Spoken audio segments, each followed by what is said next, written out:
de compartilhar algumas inquietações, de compartilhar algumas reflexões, e fiquei desde ontem pensando como é que eu iria organizar essa participação com vocês. Aqui eu me sinto em casa, tá, gente? Me sinto em casa, além de uma relação aí antiga de parceria profissional e até também, posso dizer, pessoal, com Meire e Emanuel. Tem outras, várias pessoas no grupo, que a gente tem trajetórias anteriores, né, Cláudia.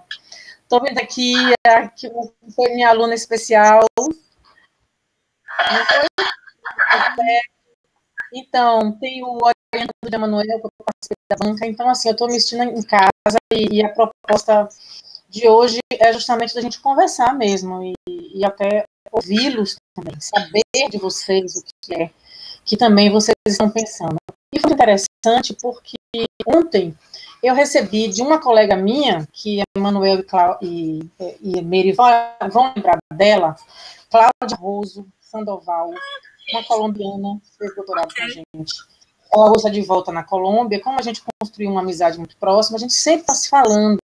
E eu recebi dela ontem um convite para um evento lá da Universidade Nacional Pedagógica, como eles chamam, com o dia inteiro com discussões sobre a educação nos tempos de pandemia. Né? E aí eu vou passar o link para vocês, daqui a pouco eu passo o link para vocês, está no YouTube, está lá disponível no YouTube, né? São várias pequenas falas, a dela tem 5 minutos, e aí assisti, não consegui assistir tudo, porque realmente são muitas horas. Muito interessante, na verdade, nós estamos todos, né? O mundo todo tem uma situação absolutamente nova para nós. E eu estou falando desse início para dizer que eu fiz a opção por não trazer uma fala teórica, referenciada, ainda fica entendendo quem eu ia buscar a referência de quem, porque o contexto é tão novo, que claro que a gente, né, já estudos que a gente já fez, mas nos exige reflexões novas, nos exige olhares que são, de fato, originais, talvez, né? Então, eu trouxe algumas inquietações. Na verdade, foi isso que eu trouxe para vocês, algumas inquietações. Os meus tinham me falado de fazer uma fala inicial e depois abrir a discussão. Vamos manter essa. Pode, tranquilo. Então, eu peço mais uma vez assim, a compreensão de vocês, que a proposta não é de trazer nada pronto, mas as coisas que estão me inquietando nesse momento, e reflexões que eu penso que a gente precisa fazer. Vou tentar, então. A ideia é mais ou menos essa mesmo, Kátia. E você está inaugurando uma série de algumas conversas sobre isso, e a gente vai fazer alguns testes aqui, até para tentar editar depois. Aí eu te mando. Ótimo. Estão visualizando, né? Ok. Aí na capa, esse card que Meire tinha mandado para mim, que eu gostei muito, achei muito bonitinho. E, inclusive, ela botou essa foto minha, do tempo que eu estava mais magra, assim, eu gostei bastante dela, resolvi manter. Mas, assim, o tema, e foi uma das coisas que eu falei até com o Meire ontem, é um tema muito amplo, né, extremamente desafiador, tanto pelo contexto absolutamente novo, quanto por tudo que está envolvido quando nós pensamos nessa temática. O uso de tecnologias de educação em tempos de pandemia do Covid-19. Então, eu fiz um exercício, né, de um recorte mesmo, para que possamos refletir. Então, é apenas um recorte de vários e vários e vários possíveis. Primeiro, acho que cabe muito a gente se dar conta, né, não perder de vista o que é esse contexto que nós estamos vivendo. Porque a gente não faz educação, a gente não faz produção de conhecimento, a gente não faz relações humanas e sociais sem estar completamente permeado pelo contexto. Então, o contexto atual é muito grave. Não é o que a gente está acostumado a discutir de educação à distância, de que você está lidando com problemas que, de certa forma, já são conhecidos, por mais difíceis e complicados que sejam, mas a gente já tem um histórico, uma caminhada em relação a eles, que nos dá uma referência. É um contexto absolutamente novo, né? Assim, a geração que está viva hoje, no Brasil, pelo menos, nunca viveu uma coisa como essa. O máximo que talvez alguns possam lembrar é da crise da varíola. Me lembro que meu pai contava que quando era criança teve essa situação, mas não dá para comparar, porque o contexto da contemporaneidade, do aglomeramento, da aglomeração de pessoas, desse fluxo informacional, desse fluxo de pessoas entre os países, é completamente novo, né? Não dá para a gente comparar. Então, não podemos perder de vista que nós estamos discutindo sobre o uso das tecnologias nesse contexto. Esse contexto em que os sujeitos, eu gosto muito de pensar na subjetividade das pessoas, tenho esse olhar mesmo, assim, por opção e por convicção. Os sujeitos estão implicados, completamente implicados, em uma situação de medo, de dúvida, de insegurança. As pessoas estamos, né, nós estamos todos lidando com coisas desde o medo da subsistência, porque o seu ganho, né, de renda não está garantido nesse contexto, medo de perder o emprego, medo de ficar sem renda, até a situação de estar com os filhos em casa e ter que administrar os pais educando os filhos. Olha, isso vai dar muito pano para a manga, né? Que discussão interessante, os pais estão educando os filhos e apavorados, em pânico, porque estão com as crianças dentro de casa. E aliado a toda essa questão que a gente vive de nível macro, que é mundial. Desculpe, eu pulei um elemento aqui importantíssimo, o isolamento social. O isolamento social, ele tem reflexos emocionais muito fortes, muito pesados. A gente está morando na mesma cidade, não pode dar um abraço no nosso pai, na nossa mãe, no nosso irmão. Amanhã começa a Semana Santa, Sexta-feira Santa, pela primeira vez, desde que eu me conheço como gente, eu não vou passar com meu pai. Isso é bobagem? Não é bobagem. Isso não é bobagem. Isso é da vida das pessoas.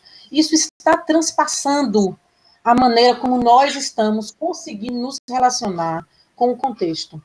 Então, esse isolamento social, ele traz essa situação de uma hiperconvivência no núcleo familiar básico, e um afastamento de outros núcleos que eram suporte, né, suporte emocional para as pessoas.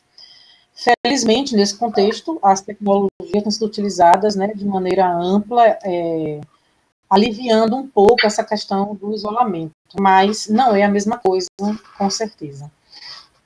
Bem, aliado a essa questão, que é de âmbito mundial, a gente tem a crise política no país.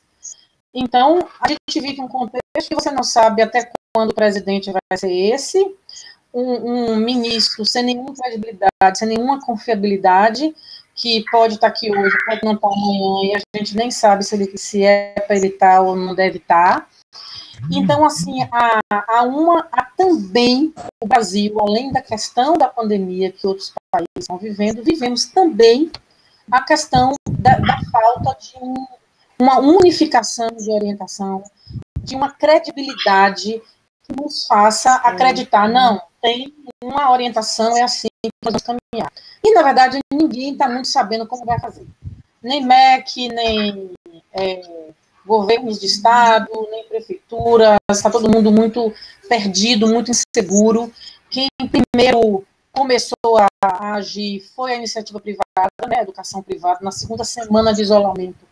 As faculdades particulares e as escolas particulares já começaram com atividades online, e a gente sabe que isso aí, longe de ser uma preocupação com o aprendizado dos alunos, é muito mais uma preocupação em não perder clientes, em justificar o pagamento de mensalidades. Infelizmente, a gente sabe que passa por aí, mas estão se movimentando desde cedo, né, diferente da rede pública, ainda a passos lentos e confusa.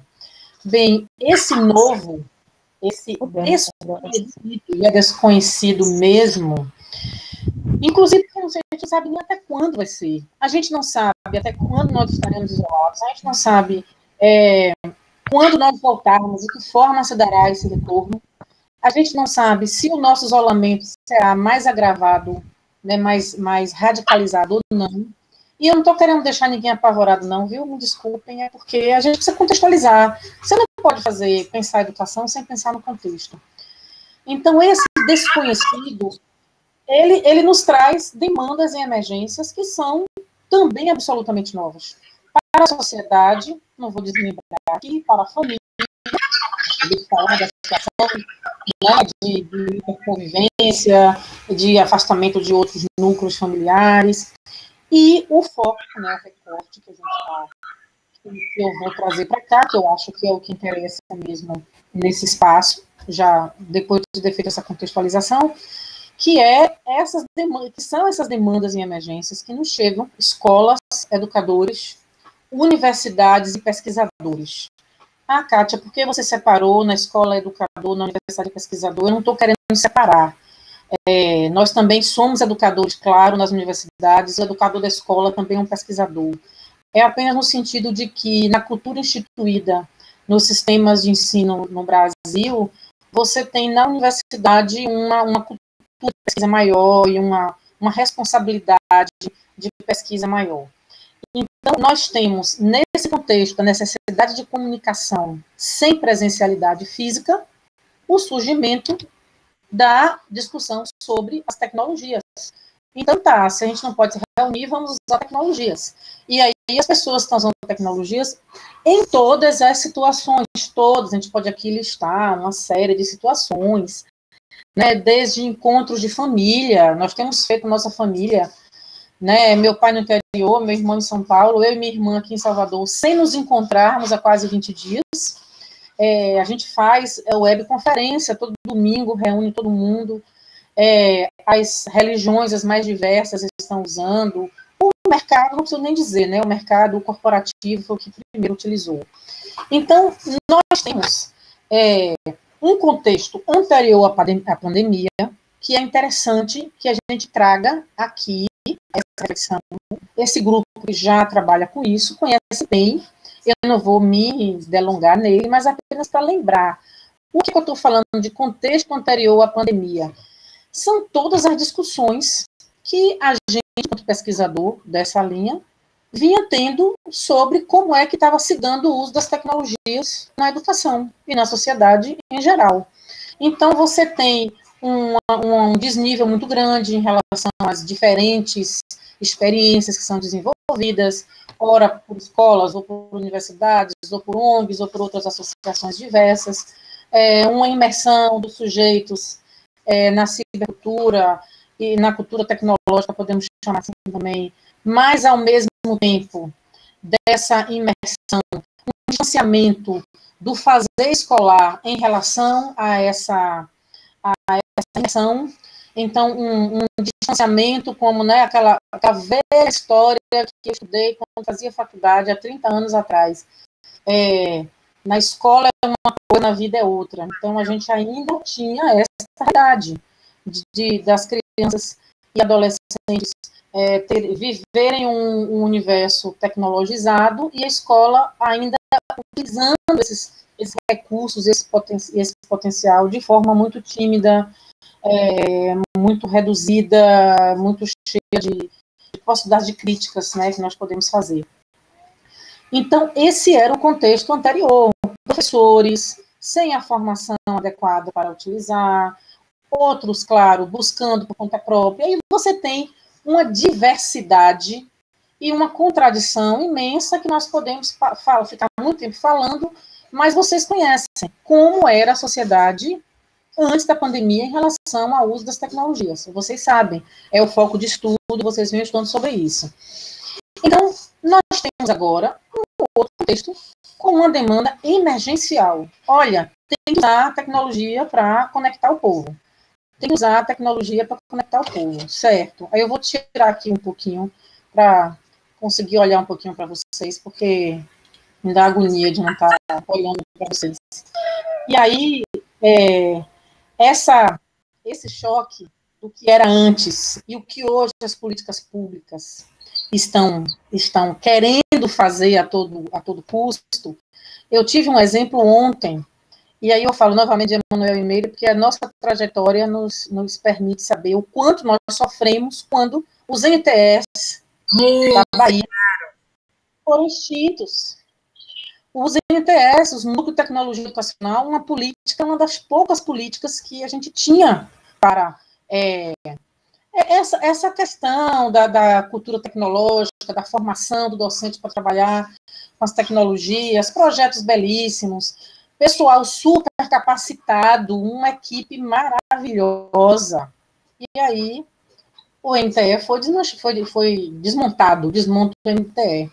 Agora, eu soube ontem também, porque as coisas estão acontecendo assim, o Fórum Estadual de Educação recebe a proposta de um estudo para desenvolver atividades online com as escolas de educação básica. E aí, a gente se defronta assim, vem cá, com qual infraestrutura vocês estão querendo fazer isso com o ensino fundamental, com a educação básica? Se não houve nenhum investimento de política pública para, de fato, agora, a gente conseguir colocar isso, né, com alguma mínima condição de qualidade. Então, a gente tem uma realidade atual que está exigindo novas práticas, uma nova regulação. Regulação, gente, a regulação que nós temos mais recente fala de dias letivos. Então, relaxou os dias letivos, né, flexibilizou os dias letivos, mas tem que manter a carga horária. Como nós vamos repor carga horária de 3 meses? Okay. Na educação básica. Como? E assim, eu estou aqui falando e fazendo questão de separar, inclusive está nos itens que eu vou desmembrar aí depois, o ensino superior da educação básica e, na educação básica, o ensino fundamental. Eu sou pedagoga. A gente sabe o que é o trabalho com criança. Então, são realidades bastante diferentes. Então, a gente tem essa diversidade, necessidade de novas demandas, nova regulação, infraestrutura tecnológica, formação docente, autonomia tecnológica. O professor, coitado, eu acho que vocês têm visto nas redes sociais, os cards que estão circulando. E é interessante que eu tenho nas minhas redes, como todos vocês devem ter, mães que estão apavoradas porque estão com os filhos em casa o dia todo, não sabem o que fazer, porque os pais não estão acostumados a educar os filhos, né? Está descobrindo que a escola faz muito mais do que eles achavam que fazia, mas ao mesmo tempo com raiva da escola e sem querer pagar as mensalidades. E aí você tem no outro extremo os professores da iniciativa privada, que eu estou falando. Porque para a escola pública, a conversa ainda está mais lenta.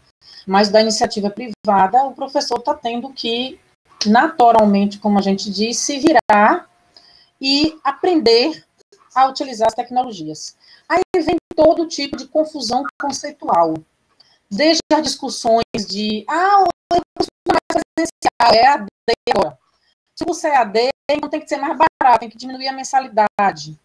É uma confusão, porque o que está se fazendo não é AD, o que está se fazendo é atividade online. Não é educação à distância. Então, há essa confusão conceitual também, muito grande.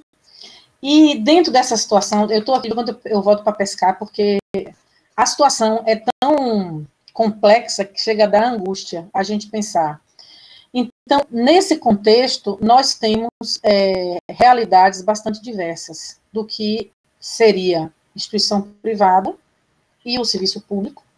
Então, eu tenho sobrinhos, enteada, que estão desde a segunda semana do isolamento com atividades online, 5, 6, 7 horas por dia, com atividades online, utilizando plataformas virtuais. Essas crianças e adolescentes, eles têm uma família com uma condição de acesso à informação e de nível cultural que orienta, que apoia, que está ali perto, tem o seu quarto, ou uma sala, ou um gabinete de estudo, tem um computador, tem uma rede Wi-Fi com qualidade, e aí eles continuam estudando. Essas crianças que já tinham todos os privilégios, nesse contexto atual, né, entra aí o elemento social, no acúmulo, a gente falar de educação, sem trazer o elemento social. Nós estamos vendo esse fosso da desigualdade ganhando uma conformação diferente, porque as crianças da escola pública, elas estão enfurnadas dentro de casa, num cubículo, com várias pessoas ao mesmo tempo, correndo um risco concreto de contaminação, embora dizem que na criança não é tão grave, mas o vírus é tão novo que a gente não sabe, sem contar que agregado à desnutrição, problemas respiratórios, não se sabe o que pode acontecer, né, com as crianças, mas as crianças estão presas naquele espaço em que a única coisa que o poder público conseguiu fazer agora foi garantir que a merenda escolar transforme em cesta básica para chegar até as escolas, para chegar até as casas das famílias. E, felizmente, isso está acontecendo, porque senão a fome realmente iria bater. Quando você ouve dizer isso é essencial, porque a grande maioria, eu vi o percentual, mas não registrei, das crianças da escola pública tem na merenda escolar a principal alimentação do dia. Aí a gente faz, meu Deus, ainda, tem anos que a gente fala disso, e ainda é assim. Então, enquanto essa criança está lá, dentro de casa, alijada desse único espaço onde ele teria acesso a esse saber escolar informatizado ou não, mas esse saber escolar sistematizado, as outras crianças estão nesse contexto, que eu estou dizendo, 5, 6, 7 horas por dia, tendo atividades online as mais diversas, utilizando recursos, plataformas e tal. Isso na educação básica, no ensino fundamental. Então, as propostas que eu vi, uma pessoa que é do Fórum Estado da Educação, leu para mim um trecho de uma proposta de atividade que estava em discussão lá. A proposta de atividade em si não é ruim para a educação básica, para séries iniciais, mas a pergunta que fica e quem vai orientar? E os pais dessas crianças sabem ler para orientar, fazer essa atividade? E essa criança vai ter acesso a, no mínimo, um smartphone para estar fazendo isso? E tem rede de Wi-Fi? Né? Então, a gente percebe que a ausência de políticas públicas e o grande desnível social no país, ele se torna um grande problema para a gente pensar em atividades online na educação básica, principalmente no fundamental. Agora, como a nossa pirâmide escolar, ela vem na lógica da pirâmide social, embora nas universidades nós temos ainda, claro, principalmente nas públicas só não, nas privadas até mais às vezes, nós temos pessoas que têm dificuldades mesmo de acesso aos bens de consumo, que vivem uma instabilidade financeira, mas ainda assim são elite. Ainda assim são elite por ter conseguido chegar até aquele nível de ensino e ter uma condição mínima, às vezes, de acesso. Além da questão de serem adultos. Aí vem uma outra discussão da autonomia, né, desse sujeito de conseguir desenvolver. Então, eu acredito que precisamos separar mesmo, eu vou voltar aqui agora, executar, nós precisamos separar mesmo a reflexão, quando a gente está falando, esse aqui foi o que eu acabei de falar, quando a gente está falando de atividades, de tecnologias da educação, no contexto da pandemia, eu sinto a necessidade de separar, quando a gente está falando de educação básica ou de ensino superior. Então, sobre a educação básica, eu já falei um pouco, estou me posicionando aqui, mas assim, aberta a ouvi-los e querendo, inclusive, amadurecer essas reflexões que eu tenho feito. No ensino fundamental, eu tenho considerado muito complicado a gente conseguir atingir a criança da escola pública, o aluno da escola pública, do ensino fundamental, com alguma atividade online. Talvez no ensino médio, sim, a gente consiga alguma coisa com adolescentes, mas até você conseguir construir esse canal, porque aí vem outra discussão que a gente tem na EAD com frequência. Você tem um processo de ambientação, você tem um processo do sujeito se apropriar daquele ambiente, né? Então, como que isso se daria no ensino médio? Penso que é um estudo importante para a gente fazer, embora tenha necessidade, eu quero ir para o ensino superior e volto para não me perder. Tenho necessidade de dizer para vocês que as pesquisas que nós temos feito lá no nosso grupo de pesquisa, eu tenho três dissertações defendidas, que as três com focos diferentes, mas escutaram os alunos, escutaram os sujeitos aprendizes, e são do ensino médio e de contextos diferentes, e a gente teve a resposta muito forte de que sim, eles usam as tecnologias no seu processo de aprendizagem. Então, isso no ensino médio é uma realidade diferenciada para a gente amadurecer. Mas no ensino superior, eu penso que a nossa condição de trabalhar com a mediação tecnológica é muito ampliada. A gente pode, sim, fazer muitas coisas com a educação tecnológica ou com a mediação tecnológica. Nos falta regulação.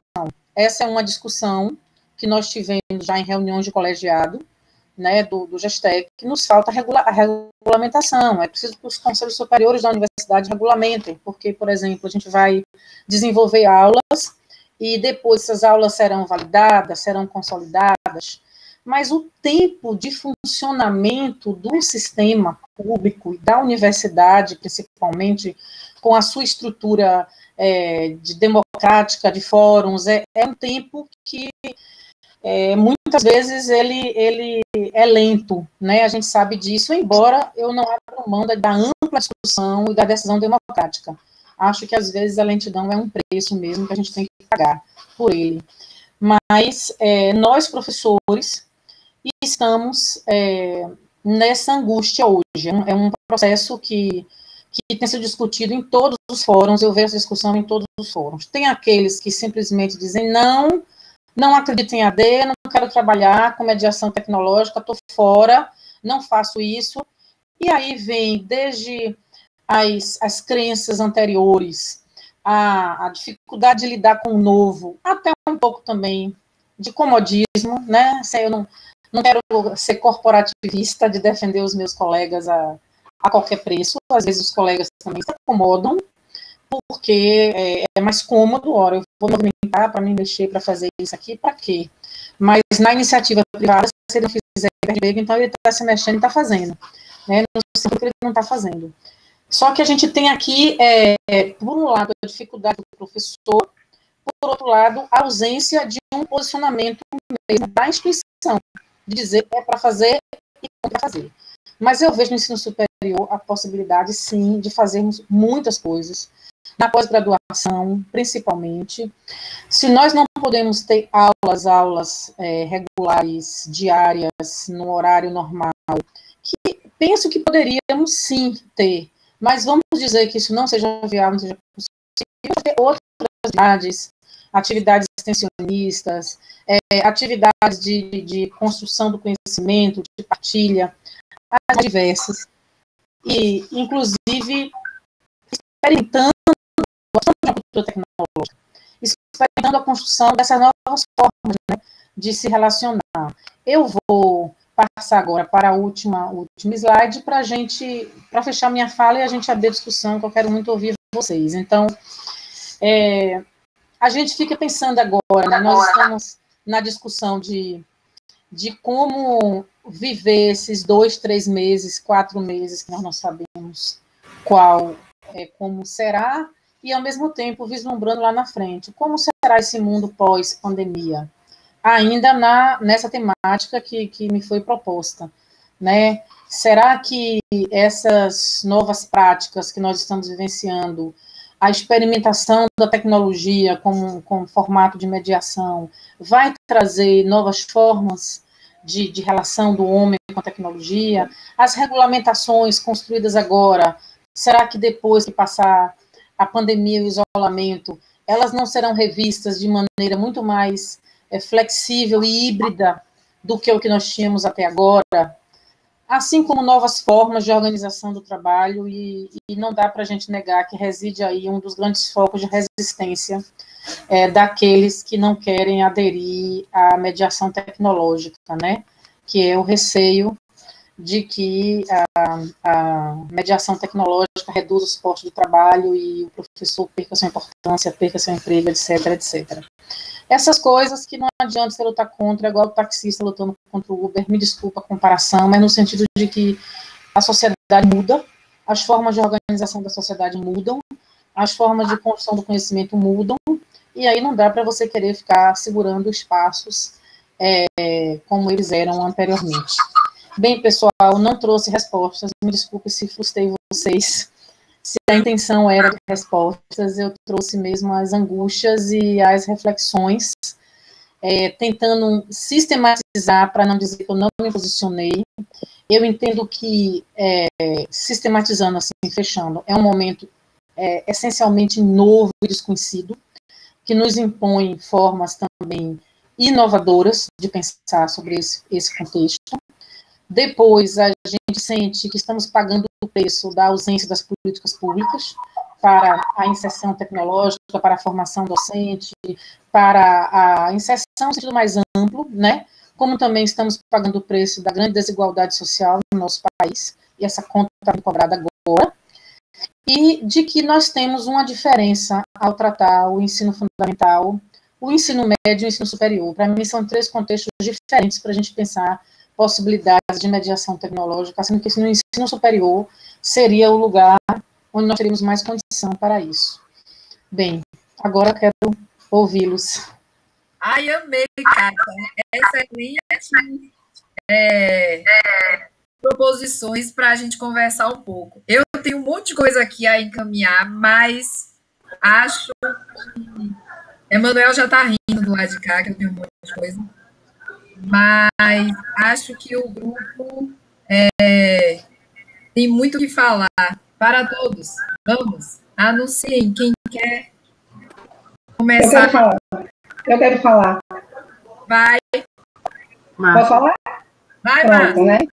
Eu quero agradecer, né? Realmente parabenizar a professora Kátia por esse momento, realmente, né? Colocou em mim reflexões, angústias, inquietações. E a minha pergunta é o seguinte: tendo em vista esse contexto, né, do uso das tecnologias em tempo de pandemia, o tema da palestra, e trazendo para a minha casa, meu local de trabalho, o NEAD, gostaria de saber o seguinte: a senhora acha que esse uso das tecnologias, como vem acontecendo, ele pode se tornar um aliado ou inimigo para a implementação de uma política institucional de educação mediada por tecnologia para a UNEB? Para responder de vai gerar uma tese. Kátia, você que sabe aí agora. Entendeu? Deu para ouvir? Entendi. Então deixa a gente ver também depois. Com certeza, Marcinha, agora que eu estou dizendo. Eu acho que podia ouvir pelo menos umas 2, 3 pessoas que de repente numa reflexão só. Eu acho que nessa direção a gente tem algumas pessoas que tá aqui perturbando. Eu já conheço essa donzela. Algumas pessoas estão na experiência aqui, tanto na educação básica, principalmente no médio. Tássio, como é que está sendo lá no IFE Baiano? Vanessinha também, que está na escola. Do Carmo tem o município, né? A gente tem gente aqui que tem ensino superior, que está na lista, que está trabalhando. Francis, João, né? A galera aí tem muita gente que pode falar. Vai, Tássio. Boa tarde, tudo bem? Deixa eu dar um relato para a senhora e para os demais amigos da minha situação. Só para a gente ilustrar esse cenário que perpassa pelo que a senhora estava falando. Lá no Baiano, os IFs, né, como toda, a gente tem uma situação que eu até já comecei com o professor Manuel, bem atípica, né? Porque lá a gente tem, lá no meu campus, a gente tem ensino médio, incluindo aí a modalidade, incluindo a educação de jovens e adultos. A gente tem curso superior, a gente tem licenciatura, Lá eu não tenho bacharelado, mas a gente tem curso tecnológico. A gente tem especialização lá do Ciência e tem mestrado. Esse bolo doido aí, todo no mesmo campus, com o mesmo corpo docente. Então, é o mesmo docente que vai para o ensino médio, que depois ele dá aula no mestrado, mas esse é o nosso cenário. E aí veio esse cenário que a gente está aí, com esse isolamento, com essas questões todas, e aí a gente se viu nesse mesmo dilema que a gente começou aqui hoje à tarde, de como tentar minimizar esse cenário para que o retorno a gente tenha um impacto menor, né, a retomar essas atividades aí. No médio, aí nas discussões que a gente está tendo aí, no médio, realmente é uma dinâmica difícil da gente conseguir contornar nesse momento. Por quê? A nossa realidade lá, a gente tem um percentual muito grande, não é pequeno, muito grande, de alunos com condição social bem ruim. Então, a gente tem alunos muito pobres. Então, talvez, no ensino médio, a gente tem uma situação que talvez a gente estaria gerando um outro problema. A gente estaria mais excluindo esse pessoal do que ajudando a educação de uma forma geral, mas isso no ensino médio.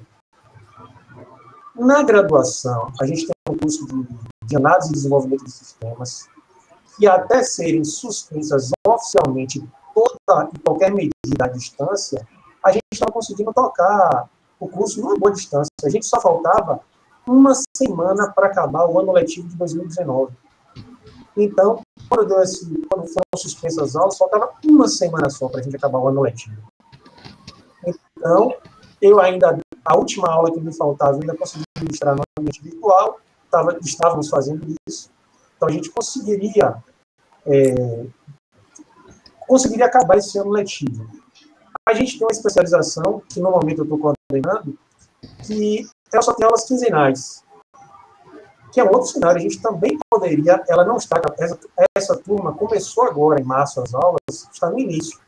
Mas esse calendário a gente poderia estar tocando sem problema nenhum, sem interferência nenhuma. Obviamente, com todos os percalços que a gente sabe aí, que envolve a falta do contato e tal, mas o calendário a gente conseguiria manter aí tranquilo. O mestrado também. E aí, nas reuniões de gestão, a gente estava resolvendo como manteríamos essas atividades, migrando para o ambiente aí, à distância e tal, não sei o quê. E aí veio um comunicado oficial, uma instrução normativa lá, que cancelou toda e qualquer iniciativa dessa ordem lá no Instituto. Então, a gente não pode continuar nenhum dos cursos, nenhuma modalidade à distância. Está tudo parado mesmo. Né? Bom, aí a gente tem duas questões. A primeira a gente não separar, porque a gente não consegue organizar nesse momento do que a gente consegue. Então, como eu não consigo isso, eu paro tudo. E aí, talvez não fosse isso o melhor caminho, né? Se a gente tem 1000 coisas para fazer, a gente consegue demandar 500, vamos botar as 500 para funcionar. Quando a gente voltar, a gente só tem 500 problemas para resolver, não teremos 1000. Essa é a primeira questão. E a outra questão, que aí foi uma instância superior que disse, não pode. A gente está tentando contornar isso, mas no momento não podemos. E a outra questão é que antes de sair essa informa normativa, que não permite que a gente faça na área de distância, nada no sentido de educação, mas as administrativas a gente consegue rodar.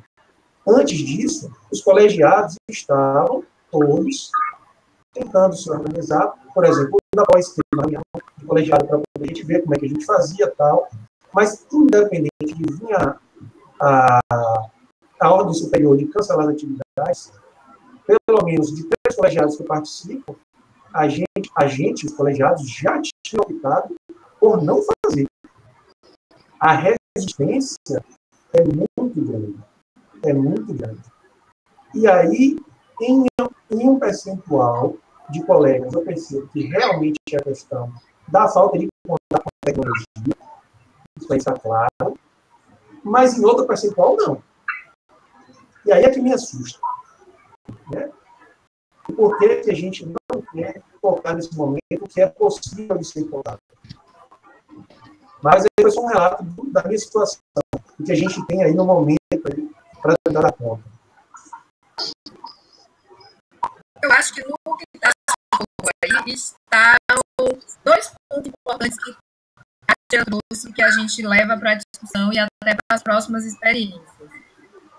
Nesse contexto, é possível a gente encaminhar determinadas soluções, ou melhor, um tratamento do problema, que é único para todos, de uma forma igual, pensando todos os níveis da educação, ou é necessário que a gente pense isso separadamente, como posto por Kátia?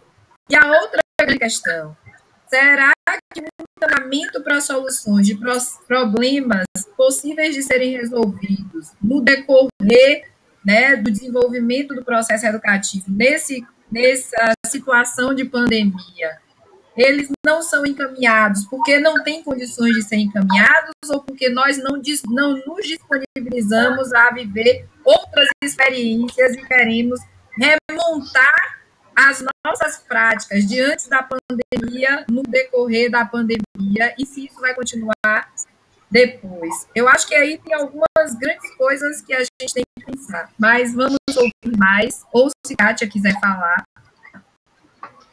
Professora Franci. Oi, Franci. Tudo bom, professora Kátia? Franci é uma pessoa mesmo?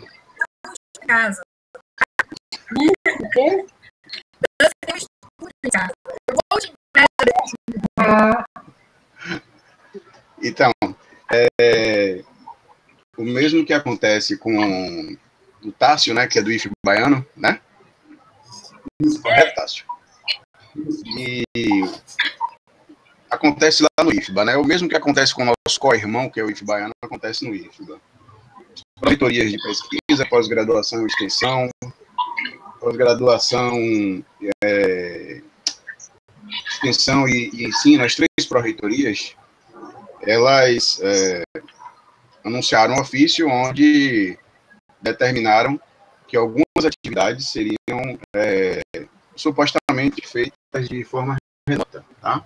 A Pró-Reitoria de Ensino foi a primeira a colocar esse ofício em prática, dizendo que a atividade de ensino, elas não poderiam ser feitas à distância. A mesma coisa que aconteceu aí com o co-irmão IF baiano. No entanto, lá nós temos a Universidade Aberta Brasil, onde alguns cursos, tanto de lato sensu e stricto sensu, acontecem à distância.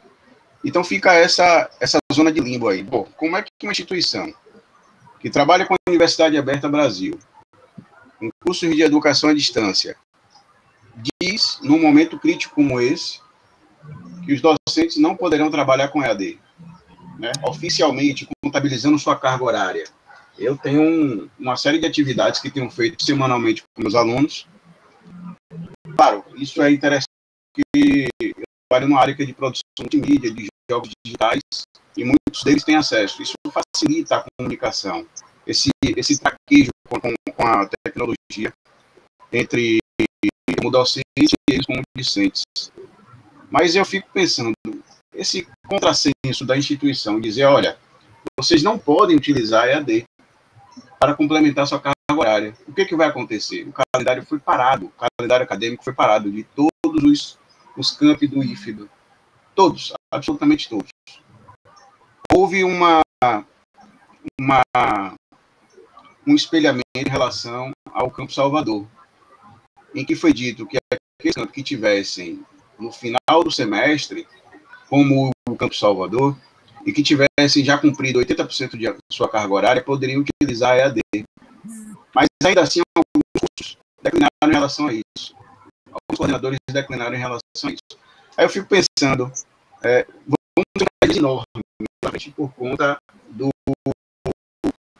empurrar do calendário. Ou seja, eu falo mais sobre mim, que estou lá no Campus Lauro de Freitas. Estávamos com um calendário certinho, arrumadinho, junto com o ano de 2020.1, vamos ter que empurrar isso. E ainda assim, eu insisto, esse contrassenso, bom, a instituição, ela trabalha com EAD, através da Universidade Aberta Brasil, recebe incentivo financeiro para isso, mas na hora, numa situação como essa, não aplica EAD. É complicado, professora. Concorda comigo? É mesmo. Eu acho que aí não é nem pensar em EAD, são as possibilidades dos processos educativos mediado por tecnologia, porque, como diz Túlio, meu grande amigo, se a gente for fazer uma discussão do que é AD, do que não é AD, a gente não resolve, não encaminha nunca. Até porque as propostas que estão sendo feitas não tem como a gente desenhar isso no modelo brasileiro como educação à distância, até pelo que a gente compreende do que é educação à distância. Mas você pode mandar uma vez, você fala, a gente abre. Você não vai juntando muita coisa, né? E a gente vai perdendo. Primeiro, a fala de Márcia é realmente muito pertinente, essa preocupação dela. Eu fui gestora da EAD no médico, algumas pessoas sabem disso, e eu sempre me preocupei com isso, com as pessoas usarem a tecnologia, ou aparentemente um princípio do ensino à distância, sem conhecer o suficiente, sem convicção, e fazer uma coisa meia boca, fazer de qualquer jeito. E aí depois, isso lá adiante se tornar uma arma para dizer que a EAD não funciona, porque a mediação tecnológica é possível. Eu faço mal feito, deixo de cumprir alguns requisitos mínimos para garantia de qualidade. E as pessoas que nunca tinham experimentado, experimentam naquele contexto, e aí fortalece o preconceito e a discriminação. Não presta, aligeiramento, compromete a qualidade. Então, eu tenho assim, uma preocupação com isso. Esse é um risco que a gente cresce, que a gente corre. Né? E volto a dizer, dentro da universidade pública, nas instituições privadas, ninguém está questionando, não. O professor não pode questionar, porque se questionar, perde o emprego. O aluno só está questionando que ele quer uma redução da mensalidade, porque na cabeça dele, ele está pagando mais caro para um curso presencial, está tendo um curso EAD, isso é fala deles, né? Porque o curso não é EAD. Como o Neira acabou de dizer, essa é uma situação.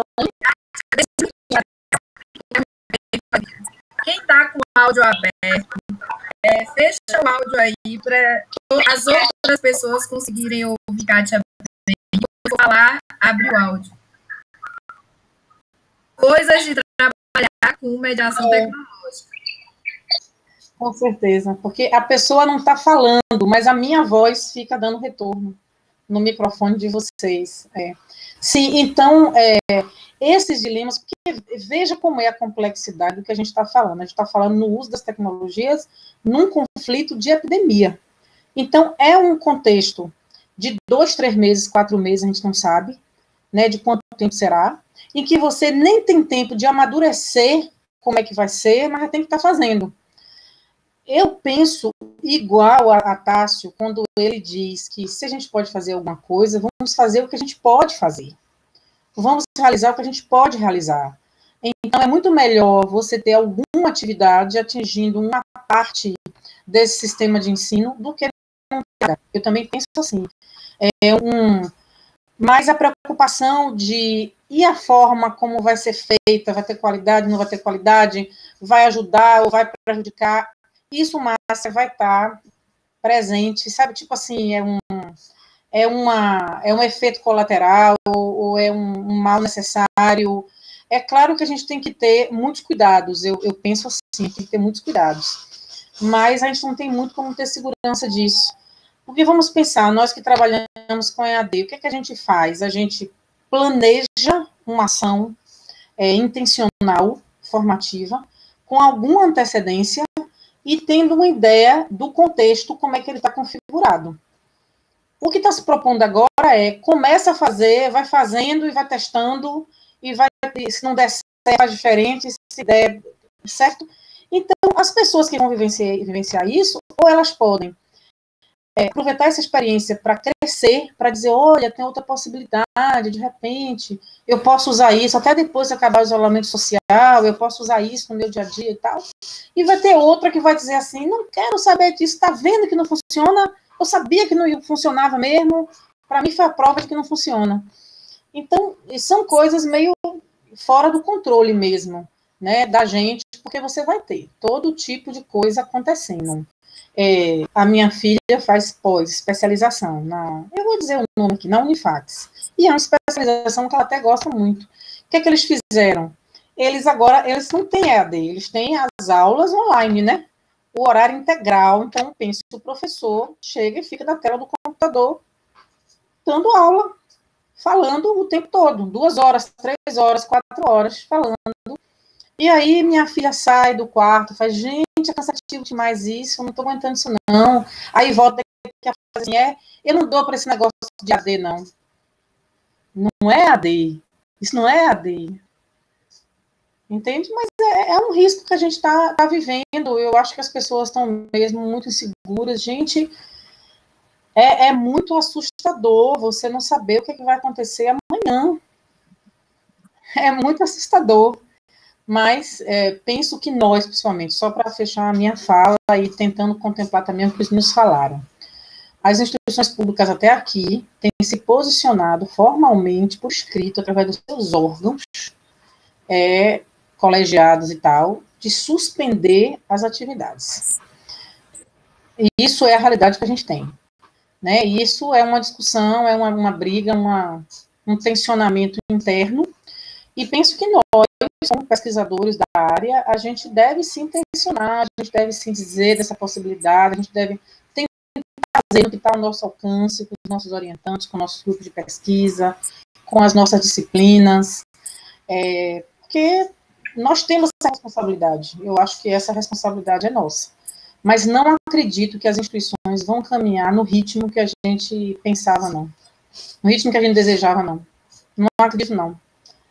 Acredito que quando eles começarem a amadurecer a ideia, vai dizer assim, não, já vai acabar o isolamento, não precisa mais não. E ainda tem uma outra questão, Kátia, que colocou aqui, falando que a EAD bateu assim, entrou de vez. Eu acho também que é um desconhecimento instalado pelo preconceito do que seja educação à distância, pelo menos no modelo brasileiro, nas perspectivas teóricas que são desenvolvidas no Brasil, do que seja educação à distância, do que seja educação mediada por tecnologia. Né? Para nós, isso é bem tranquilo, né? Até sinalizar, ficar, conversar, mas as pessoas instaladas no campo do preconceito com a educação à distância, elas não conseguem entender ou minimamente perceber essa diferença, e aí tudo que você tenha um mínimo de dispositivo digital como uma forma de comunicação entre as pessoas é a educação à distância. Eu, ultimamente, estou provocando os meus colegas falando que eles usam a educação à distância para se comunicar. As listas de WhatsApp, Instagram, Facebook, elas funcionam muito bem para o que querem de comunicação e difusão de informações, inclusive de outras coisas, né? Porque funciona com eles para essas medidas e não pode funcionar com outras estratégias para desenvolver as atividades educativas, né? Mas, vamos lá. Alguém queria falar? Quem foi? Eu, quem? Emanuel? Não, antes de você, tinha alguém, filhote, peraí. Fui eu. Fala aí. Foi Maria do Carmo. Depois de Maria do Carmo, eu também quero falar. Tá, ok, rapidinho para todo mundo poder conseguir falar. Professora Kátia, boa tarde, tudo bom? Boa tarde, querida. Saudade da senhora, é um prazer, viu? E nunca me canso de agradecer, porque fiz uma disciplina especial com a senhora lembra? E a senhora me ajudou muito a entrar no mestrado, então essa gratidão é eterna, viu? Bom, todos sabem que eu trabalho na Secretaria Municipal de Educação, né, com a escola pública, de educação infantil e ensino fundamental, e na modalidade também de educação de jovens e adultos. E após ser suspenso as aulas, nós vivemos um contexto muito complexo, né?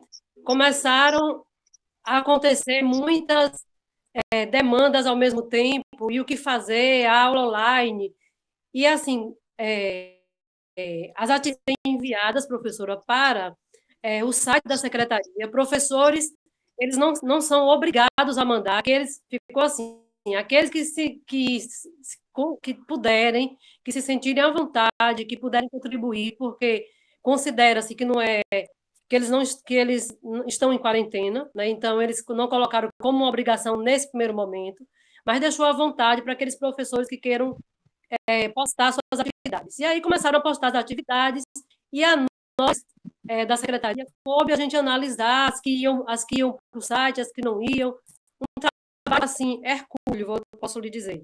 Mas assim, claro, vale a tentativa, a gente não pode deixar de não fazer nada. Mas a minha questão, professor, é o seguinte: alguns professores começaram a sugerir gravar videoaulas, pequenas videoaulas de 4, 5 minutos, 6 minutos. E essas videoaulas, inclusive, está lá no site da secretaria, para quem quiser acessar. E a grande questão é o acesso. Como que essas famílias vão ter acesso a isso? Porque a grande maioria é escola pública, como já foi dito aí pela senhora, eles não têm essa internet, Wi-Fi, o máximo que tem dados móveis muito precário, na maioria das vezes. Alguns estão me ouvindo? Está me ouvindo? Sim. Estão me ouvindo? Sim. Estão me ouvindo? Então, para fechar, alguns têm esse acesso, mas não tem um computador, não tem um smartphone de qualidade, enfim. E assim, a minha grande preocupação, que eu postei lá para eles, foi o seguinte: gente, será que a gente não vai estar promovendo uma desigualdade ainda maior para essas famílias? Porque circula entre eles, né? Muitos moram próximos um do outro. E assim, como que a gente vai? Até a forma da gente encaminhar tem que ter todo um cuidado. Aí alguns disseram, não, vamos deixar de forma livre.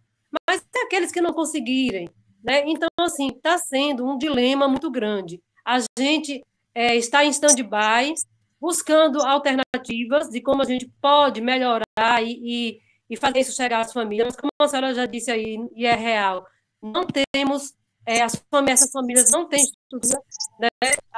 No Brasil, nós não temos essa estrutura de internet para todas as famílias, e a gente está com um grande problema.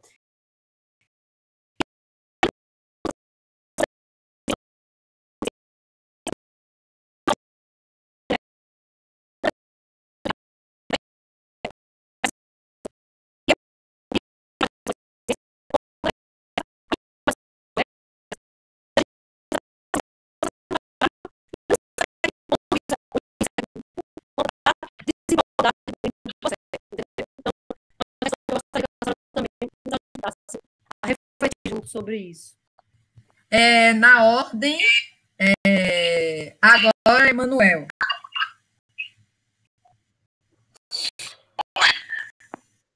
Estão ouvindo, filhote? Escuta? Eu escuto. Vamos ver se o povo escuta. Fale aí, filhote, por favor. Escutando, gente. Não, filhote, pode falar. Primeiro, eu queria parabenizar... porque o filhote está no WhatsApp. Por sua provocação, agradeceu, aceitou o nosso convite, né? Vimos que foi muito bem acertado.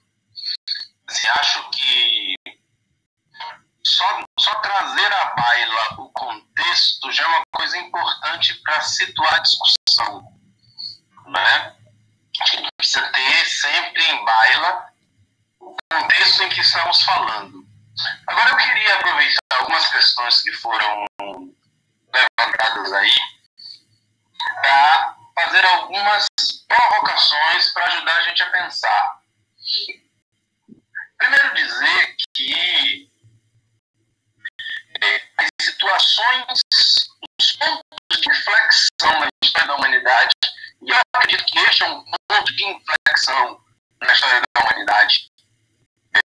Estou bem dizendo que nossa geração não conheceu nada semelhante, e eu diria que talvez ninguém tenha conhecido nada semelhante, porque embora a letalidade, por exemplo, da última grande epidemia global foi, se eu não estou enganado, a gripe espanhola. A gripe espanhola. Cujo vírus tinha uma letalidade muito maior que o coronavírus.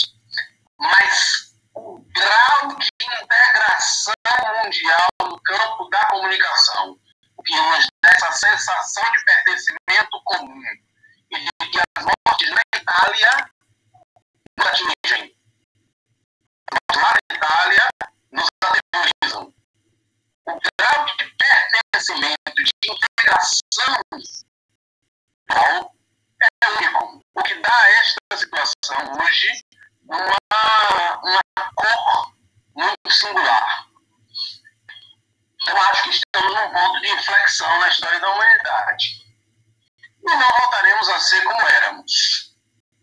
No nosso campo, acho que o que temos que pensar é, de maneira muito consistente, fica. Acho que fica a consciência de que nós temos um problema de infraestrutura brutal, que as desigualdades sociais têm um impacto e criam desigualdades educacionais, que as tecnologias digitais não são capazes de operar com desigualdades sociais, não permite que se crie infraestrutura, e as autoridades no campo da educação não estão à altura do momento complexo, no sentido de apontar caminhos e pensar soluções. Ok. Olhando para dentro das nossas universidades, aí eu tenho um problema que eu acho ainda mais grave, que é, todos concordamos que universidade, que educação é um elemento essencial da vida da sociedade. Mas a verdade é que as instituições públicas de educação, da educação básica até a educação superior, no Brasil, não estão conseguindo se mover ao nível da essencialidade que elas dizem ter. E isso é um risco muito grande. Acho que se há um risco político neste momento, é o da sociedade entender que a educação pública não é tão essencial assim. Ok. Porque no momento de crise, ela não contribui. Ela não consegue se mover. Isso é algo que a gente precisa pensar. Ok. Isso é algo que a gente precisa pensar.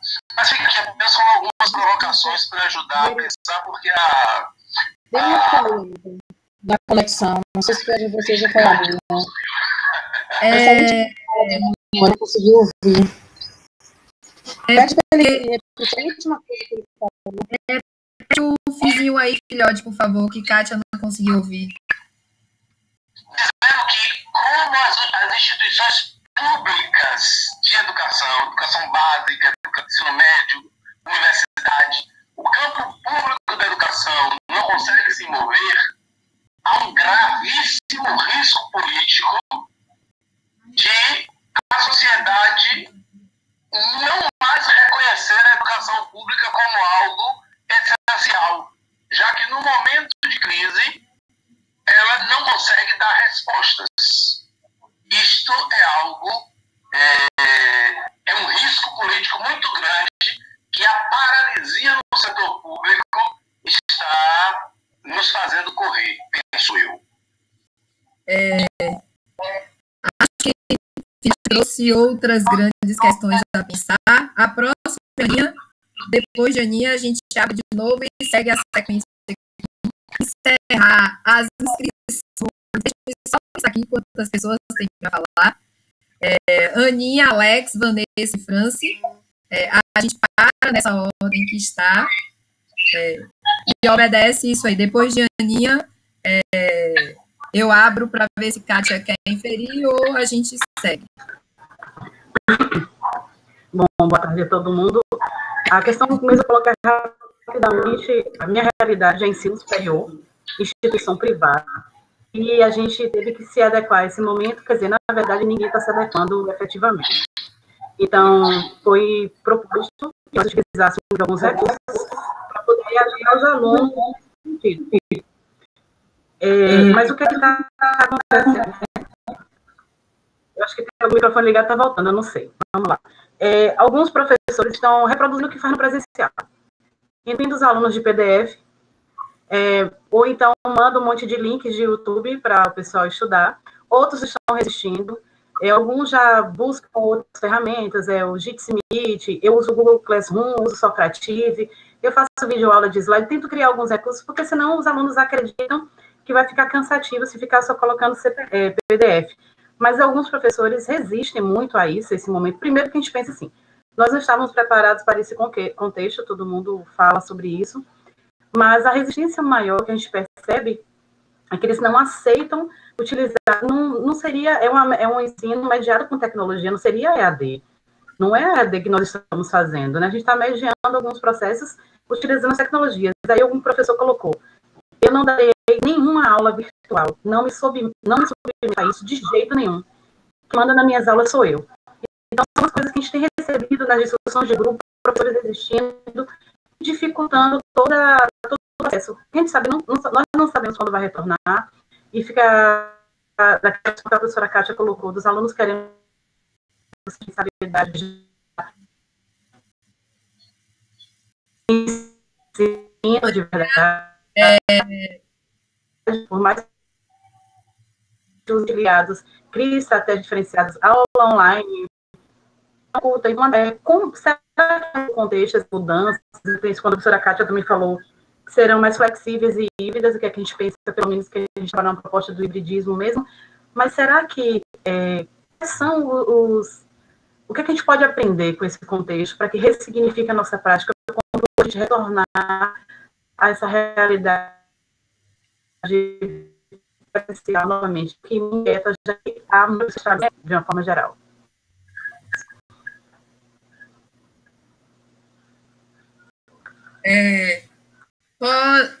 Próximo, acho que a Aninha, uma questão aí veio novamente, que já tinha posto. Alex? Tá ouvindo? Ouvindo agora. Sim. Primeiro, eu queria agradecer à professora Kátia pela participação e também pela contribuição que está tendo essa discussão aqui no grupo nosso. Eu sou professor da rede particular também, do ensino superior, e, como os outros colegas já destacaram, o problema é tanto no âmbito público quanto no âmbito privado, né? Já que alunos da pós-graduação, por exemplo, como é o meu caso, estão até fazendo abaixo-assinado para não assistir às aulas mediado por tecnologia, que não é EAD, como já foi dito aqui no grupo hoje à tarde. Então, assim, os alunos não estão aceitando de jeito nenhum, porque eles disseram que fizeram a matrícula para assistir aula presencial e não aula EAD, né? Então, está tendo essa confusão e as universidades estão obrigando os professores a dar esta aula mediada por tecnologia, porque o cronograma precisa andar. Então, como é que ficaria essa questão dessa discussão, bem colocada aí pelo professor Emanuel, quanto à questão de que a universidade pública ela também fica mal visada, né, por essa falta de estrutura de um trabalho voltado para a questão de como solucionar a questão da educação nesse momento de Covid-19. Ok. Valeu, Alex. Kátia, concorda que a gente demande as próximas falas e faça uma geralzona?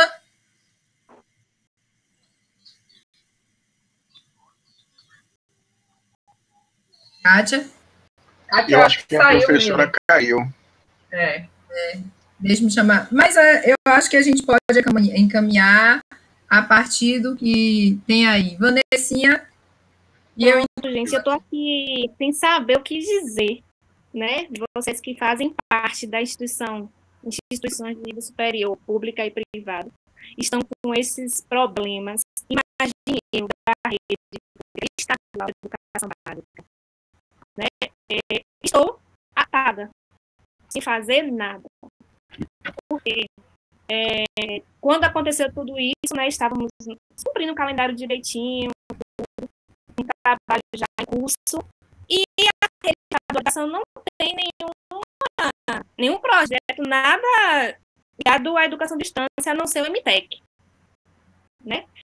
Mas o que acontece? O governador e a Secretaria de Educação do Estado não passou nada para a gente, simplesmente cancelou a todas as atividades. Não tem nenhuma diretriz informando o que os professores podem fazer para medir essas aulas.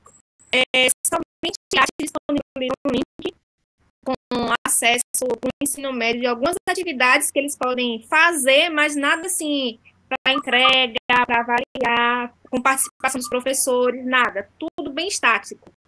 E aí eu tenho alguns alunos aqui no WhatsApp, né? Ao contrário das instituições particulares que querem que cancele, os meus alunos querem, imploram, por favor, nos dê aula online. Mas não temos recurso para isso.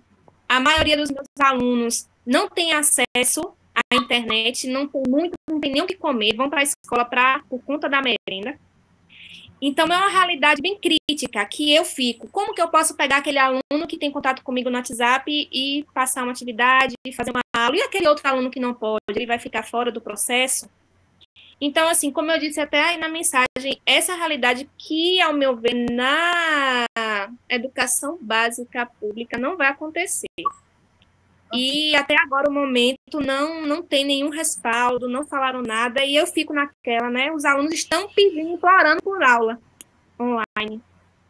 E não temos como fazer isso.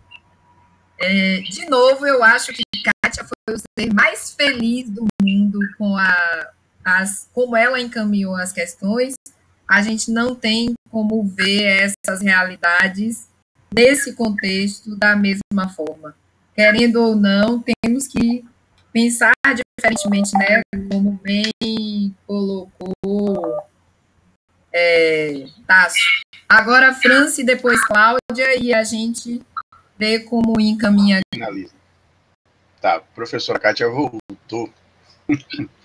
Aí a minha realidade, eu falo de modo bem particular, diferente da de Vanessa. Eu estou em instituição de nível superior, né? E aí corroboro também com a fala de Ana Santiago. Algumas barbaridades eu tenho escutado na instituição, lá no IFBA, né? Ouço ensino mediado por computador, ouço ensino remoto emergencial, horas ouço falar de EAD. Ensino remoto. Emergencial foi ótimo. Esse emergencial aí foi ótimo. Não, mas realidade que eu vivo. Eu estou em um campus que, de certa forma, não é longe de Salvador, é na região metropolitana de Salvador, para não dizer que é no interior, obviamente, sem nenhum demérito às cidades do interior, mas a gente ouve isso. E aí, diante desse cenário, a gente tem que trazer algumas provocações aí, e corroborando novamente com o que Ana Santiago falou, né?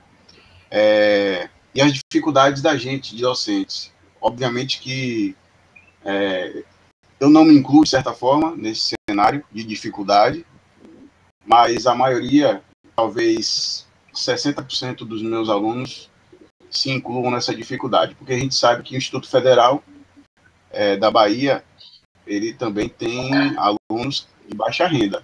Isso é fato, tá? E aí, como é que a gente consegue... aí são as provocações, né? Como é que a gente consegue, dentro desse cenário de ensino remoto emergencial, como é que a gente consegue adaptar os conteúdos que a gente trabalha em sala de aula, né? Com as dinâmicas de sala de aula, com as aulas expositivas que a gente faz, principalmente na minha área de tecnologia, as avaliações, como é que a gente consegue adaptar isso nesse cenário atual, sem prejudicar o processo de aprendizagem, se é assim que chama, né? Processo de aprendizagem. Outra situação, como é que a gente consegue manter os alunos interessados e engajados, né? Só com PDF? Não é isso, Ana Santiago? Só com PDF? Como alguns dos seus colegas também colocaram. Como é que a gente consegue, de certa forma, aí, já é outra situação. Como é que a gente consegue fazer com que aqueles alunos que moram em áreas distantes e têm o acesso extremamente, e aí já é a palavra remoto mesmo, da tecnologia, desse distanciamento da cidade grande para o local onde eles moram, né? Aí você tem um problema aí da localização geográfica e o problema de acesso à tecnologia e banda larga, né? Como eu coloquei aí no chat. Então tem essas provocações, e aí nesse momento as instituições de ensino pipocam com elaboração de comissões, né? Grupos de trabalho, vamos ver como é que a gente vai... Só que aí fica na falácia, né? Fica no mundo das ideias, naquele mundo platônico. Não, vamos ter reuniões e vamos decidir isso e assim. Eu participo pelo menos de 3. E, de fato, se eu fizer com que as deliberações que são tomadas nessas comissões, nesses grupos de trabalho, eu fico sem fazer nada com meus alunos, né? Eu já uso o Google Classroom há muito tempo. E todas as atividades semanais que eu faço, que não estão sendo contabilizadas para minha carga horária, que depois eu vou ter que repor, eu passo para eles. Faz quem pode, faz quem quer e faz quem tem acesso. Então essas são as minhas provocações aí, para deixar posto no nosso grupo aqui de discussão. Claudinha. Oi. Primeiro eu queria parabenizar a Kátia, né, pela excelente fala e provocação aí, reflexões para nós. Essa angústia que nós estamos vivendo, né? E também fazer uma reflexão, né, sobre esse cenário. A gente, né, do grupo da EAD na UNEB, que já discutimos a educação à distância, eu estava lembrando aqui desde 2000, esse papo, 2000. Então, a gente está vendo aí um cenário de 20 anos, né, quando a gente começou essas discussões, que a gente nem sabia como era que isso ia ser institucionalizado na UNEB, né? Vários grupos, várias pesquisas, e aí vieram os nossos mestrados e organizamos alguma coisa. A UNEB hoje tem, né, cursos de graduação à distância, de licenciaturas e tal, e como Marcinha também falou. E aí, o que a gente faz hoje, num cenário como esse, com o EAD que temos, né? Eu estou acompanhando também aqui o grupo do Colegiado de Comunicação e ajudando a coordenadora que assumiu o meu lugar, que está enlouquecida, né? Tentando fazer reunião online com os professores e essas resistências e essas dificuldades e resistências que os colegas aí já relataram. Então, assim, a gente percebe o quanto a gente ainda está engateando, né, nisso aí. Nós somos um grupo privilegiado porque refletimos sobre isso, porque utilizamos isso em nossas aulas. Eu já utilizava também na UNEB, no curso de comunicação, a modalidade semipresencial, sempre utilizei o Moodle, já participei de especialização à distância. Então, assim, mas refletindo, né, nesse momento que a gente ainda se sente de mãos atadas, e uma preocupação grande é a formação dos nossos professores também, né? Essa cultura para a EAD, tanto do aluno como do professor, para não classificar a EAD como algo ineficaz, porque não sabe nem o que é, né? Então, é uma grande reflexão que a gente está tendo aí. Eu acho um momento bem oportuno para a gente repensar a educação e a educação à distância nesse momento. Não é? Respostas nós não temos, né? Mas podemos nos unir para refletir, discutir e tentar fazer alguma coisa. Obrigada a vocês, o papo foi ótimo.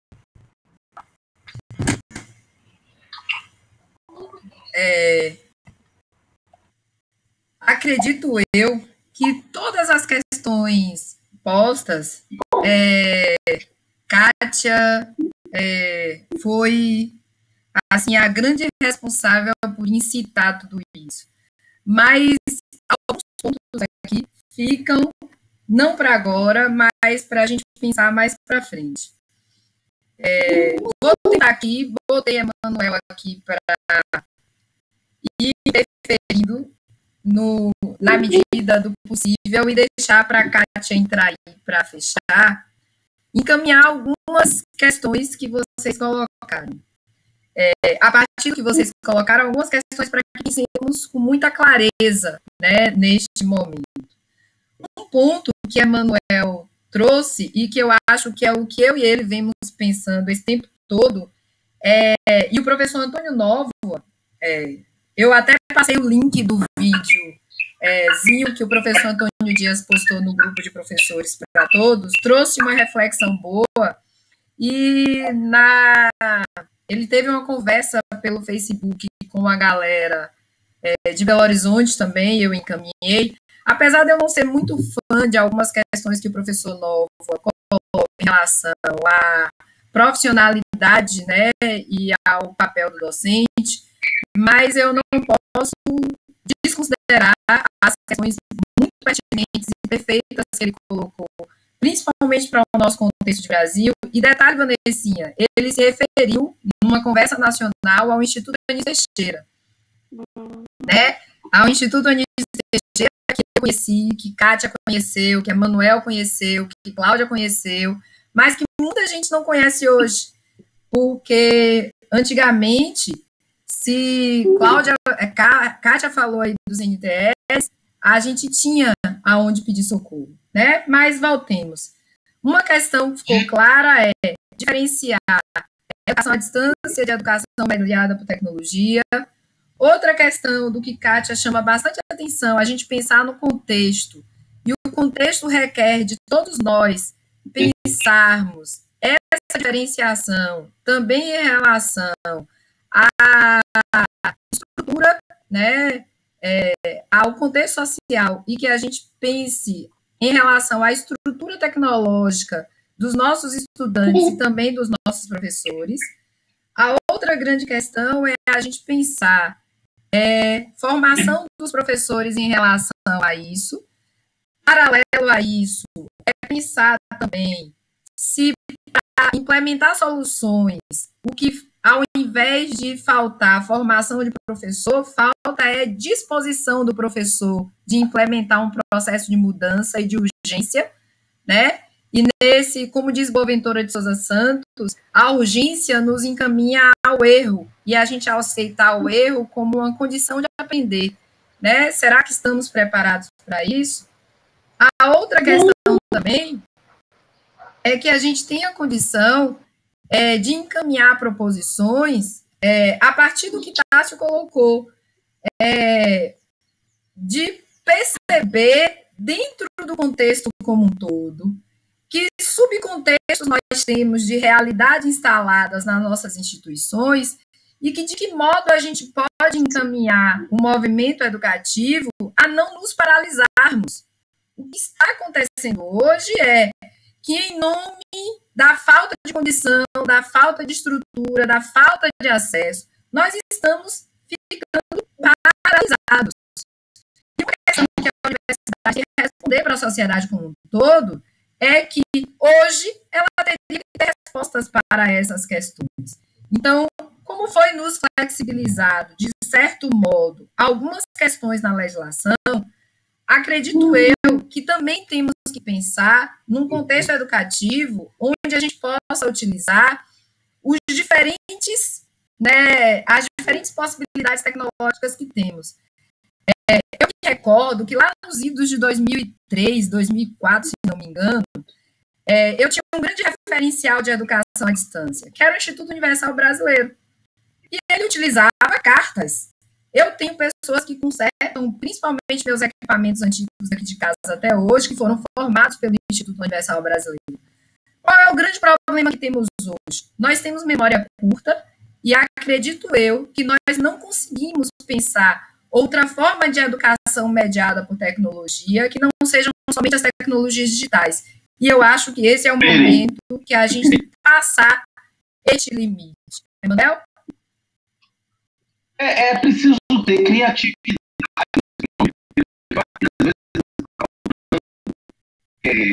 Criatividade e só dando uma vantagem.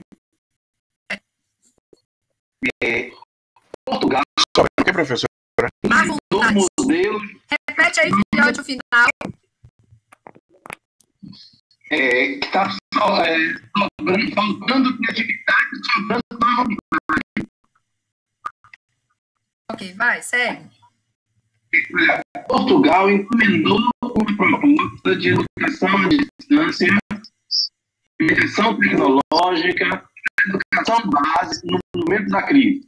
A realidade de Portugal não é viável em todos os aspectos. E não é aplicável.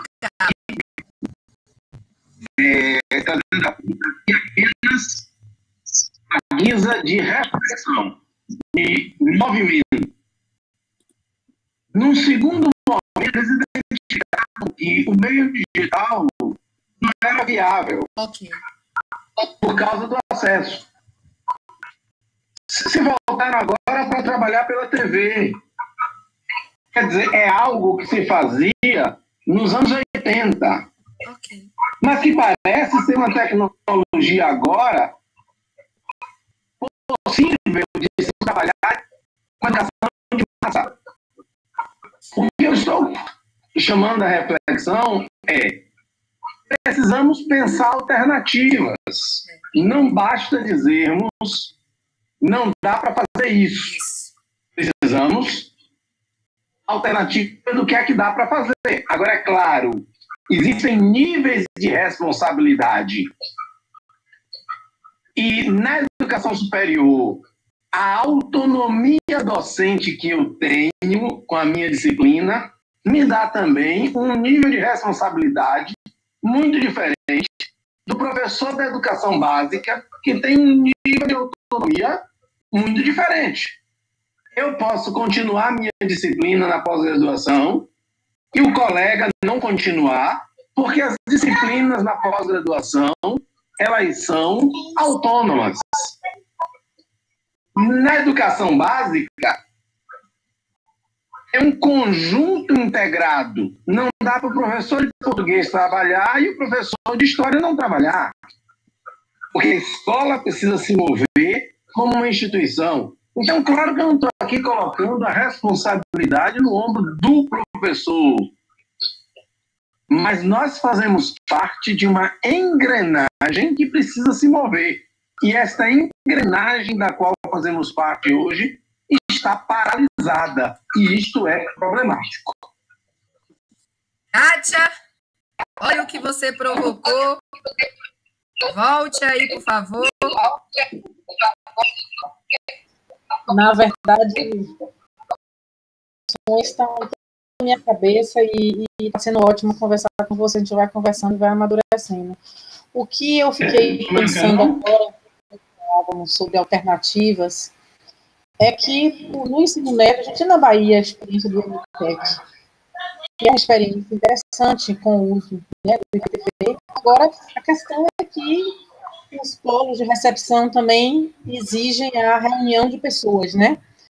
Então, é como eu estou dizendo, nós temos que pensar em alternativas. E aí, minha outra coisa, de que a gente organizou aquele dossiê da Unirede que vocês participaram, e eu também fui convidada por Edmé agora para participar de um outro dossiê que ela também está organizando sobre ensino híbrido. Então, assim, você vê que a gente está aqui, não é educação à distância, é mediação tecnológica, aí já aparece aí ensino remoto emergencial, outros termos, outros conceitos que estão fazendo uma confusão, porque talvez nós estejamos caminhando para um hibridismo tal, que você não consegue mais diferenciar o que é o que. O fato, eu fecharia esse momento dizendo assim, é que é tudo tão novo, que desse caldeirão que a gente vai viver, de angústias e de buscas assim, nos próximos meses, muitas coisas vão surgir, muitas coisas vão advir aí, coisas boas e coisas ruins, né? Como eu falei para a Márcia, pode ser que Imeira depois confirmou, achei muito bacana isso. Aqueles que são resistentes vão reafirmar que são resistentes e que não funciona. Pode ser que alguns, tendo utilizado, abra a possibilidade de dizer, não, olha, isso é interessante, eu posso fazer e tal. Então, qual é o nosso papel? Como pesquisadores de instituições públicas, a gente tem que estar buscando as alternativas e olhando tudo isso com o olhar de pesquisador e tentando colocar uma fala, viu? Assim, eu gostei muito de você ter pautado isso hoje, porque o que está acontecendo é que a gente está vendo essa discussão vir por conta das... Eu estou falando da discussão do ensino remoto. Eu já vi a discussão política no campo do sindicalismo. Então, eu recebi, por exemplo, um convite para uma discussão sobre EAD em tempos de pandemia. Eu digo, que legal, quando eu fui ver, só era a liderança sindical que estava falando, nada contra a liderança sindical. Mas a liderança sindical ela vai ter um olhar sobre o fenômeno. E quem estuda EAD tem outro olhar sobre o fenômeno, né? Quem estuda tecnologias tem outro olhar. Cadê os nossos colegas? Cadê os pesquisadores? Cadê quem está discutindo sobre EAD? Onde é quem está divulgando o que está pensando? Porque eu estou vendo, da universidade pública, só quem está se manifestando é a vertente do sindicalismo para colocar a questão das condições de trabalho, que é legítima, não estou questionando. Aí você tem as corporações, as consultorias, sei lá, os institutos da iniciativa privada também. Eu vi no jornal uma consultora de alguma coisa aqui falando sobre essa questão do ensino remoto, e nós que fazemos a mediação tecnológica, pesquisamos e produzimos, estamos falando onde? Onde é que está a nossa fala? Eu estou sentindo muita falta disso. Então, a gente tem essa responsabilidade mesmo, a gente precisa, inclusive, articular aí meios, fóruns, buscar aí os grupos, ver a Unirede, talvez, para a gente estar se posicionando também, porque a gente está calado. E eu acho que nesse texto, se juntar mesmo com pessoas que pensam isso, fazem isso, né? Que a pior parte é essa minha angústia maior, é que, como Cláudia bem relembrou aí, lá nos anos 2000, a gente estava pensando o Higgs com Terezinha Frois, velho.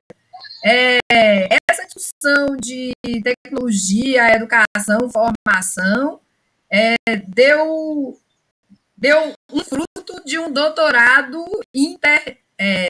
multidisciplinar, interinstitucional, e a gente fica aqui preso em questões outras.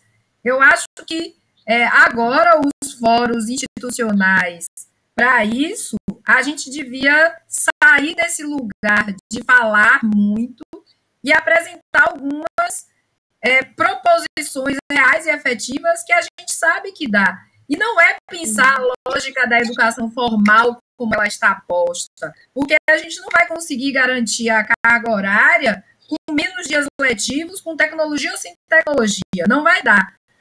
Mas que a gente faça a educação pública, principalmente, não está paralisada, porque isso angustia demais. E faz com que as pessoas sintam que nós não somos efetivos no desenvolvimento das atividades que são nossas responsabilidades profissionais perante a sociedade como um todo. E eu acho que essa é uma questão para ontem, né? Talvez por isso essa preocupação. Emanuel é meu fiel escudeiro de compartilhamento de um monte de coisa. Talvez a nossa preocupação mais forte com o papel da universidade em relação a isso. E eu acho que a gente tem uma função social e política que é fundante nesse contexto. Frente ao documento que o nosso Conselho Estadual de Educação encaminhou, frente à portaria 36 que a CAP soltou, frente às orientações da nossa universidade, frente à determinação do Ministério da Educação, é de falar o que você disse, Kátia. Temos realidades totalmente diferentes, contextos educativos totalmente diferentes de acordo com os segmentos. Então, a gente tem como auxiliar, assim, mas desenvolver atividades adaptadas a cada contexto, a cada necessidade, e considerando todas as questões que você, Emanuel, que Tacho, que todo mundo já colocou. As dificuldades estruturais, sociais, econômicas, políticas, porque elas afetam não somente hoje. Hoje isso aparece de verdade, mas elas afetam a educação diariamente, todos os dias. Só que as pessoas fingem que não vê. Passa uma tarefa de pesquisa para casa e acha que o menino lá tem acesso a uma biblioteca ou a internet a qualquer hora. Então, hoje está sendo demonstrado a desigualdade social e econômica do país de verdade, porque nós, como disse a Manuel, não somos criativos.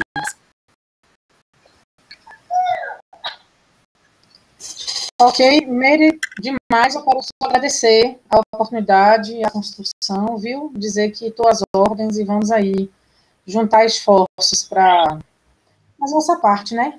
Como sempre. Né? Alguém quer falar alguma coisa, Emanuel? Peraí, que você tem uma... Peraí, que você tem que montar uma estrutura aqui para lhe ouvirem. Fale agora. Eu queria agradecer a Kátia a generosidade de ter aceitado o nosso convite. Acho que foi muito proveitoso a gente colocar em movimento... Peraí, você vai repetir tudo de novo. Repete agora. Bom, eu queria agradecer a Kátia por ter aceitado o convite. Acho que todos somos unânimes em dizer que a tarde foi muito proveitosa. E é importante colocar em movimento essa discussão, porque seja como atores da educação, seja como pesquisadores sobre educação, este é um momento histórico que nós precisamos ser ambas as coisas. Sermos atores da educação, fazermos educação com os instrumentos que temos.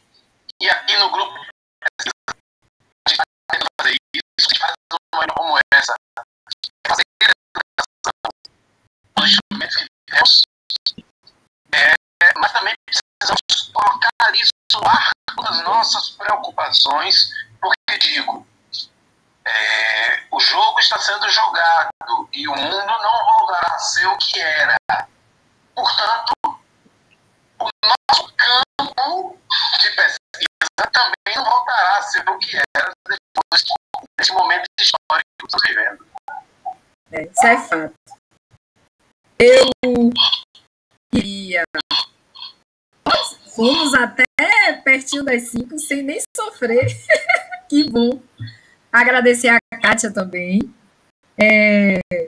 Não é à toa, Kátia, que a gente coaduna de várias ideias e de vários projetos, porque eu acho que a nossa universidade, ela perde muito por se deixar levar por politiquinhas internas e não pensar no potencial efetivo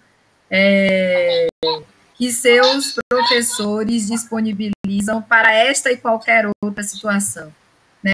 Eu acho que se as politiquinhas internas elas fossem invisibilizadas nesse período, a gente estaria em outra realidade.